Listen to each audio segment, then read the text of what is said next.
God's people had to leave the promised land. Many of them were put in prison, but God still cared for them. Nebuchadnezzar was the king of Babylon. Israel's smartest young men were taken to his palace. "Eat the food the king sends you," the chief servant ordered. But Daniel, Shadrach, Meshach, and Abednego knew that meant obeying the king rather than God. "Give us vegetables and water for 10 days, Daniel begged. The servant agreed. After 10 days, they looked fit and healthy. "These men are the best," Nebuchadnezzar said. "They will help me rule." "Bow down to my wonderful golden statue," King Nebuchadnezzar ordered all the people. Everyone bowed down, except for God's friends Shadrach, Meshach, and Abednego. "Bow down," Nebuchadnezzar shouted, "or I'll throw you into the fire." "We bow only to God," the friends replied bravely. So Nebuchadnezzar's soldiers threw them into the flames. Suddenly, Nebuchadnezzar gasped. "We threw 3 men in, but there are 4 walking about in the fire. Their God has sent his angel to keep them safe." Daniel was one of the Israelites taken to Babylon. He lived there for many years, working for the kings of that land. The new king was called Darius. He liked Daniel and put him in charge of part of his kingdom. This made the king's other officials jealous. They decided to try and get rid of Daniel.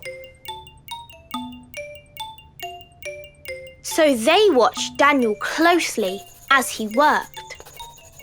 The officials wanted to be able to tell King Darius how Daniel cheated or made mistakes.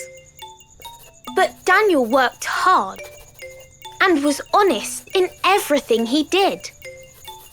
He loved God, and so he always chose to do what was right.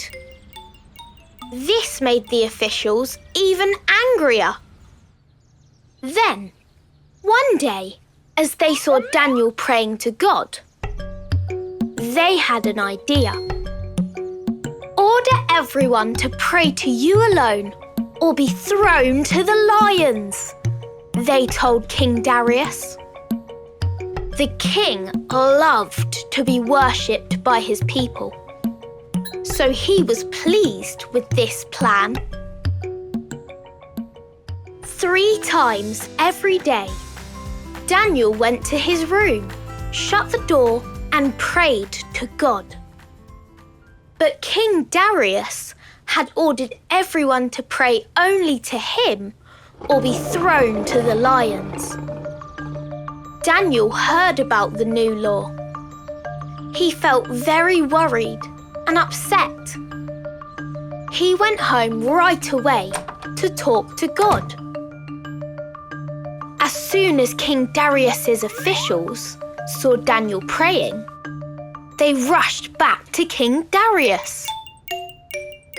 "Daniel is still praying to God," they said. The king was upset. He knew Daniel had done nothing wrong. Daniel was one of his best men. He tried all afternoon to undo his law, but it was no good. So, at sunset, the king's soldiers threw Daniel into the lion's den. They sealed the door so no one could rescue him. King Darius couldn't sleep. He stayed up all night worrying. His friend Daniel was inside the lion's den. The next morning, he rushed back to the lion's den and shouted, "Daniel, did God save you?" "Yes," Daniel replied. "My God sent his angels to close the lions' mouths. They did not hurt me because I have done nothing wrong. I'm safe." King Darius was very happy. He praised God for saving Daniel. Daniel went back to work. But the officials who had tricked the king were taken to the lion's den.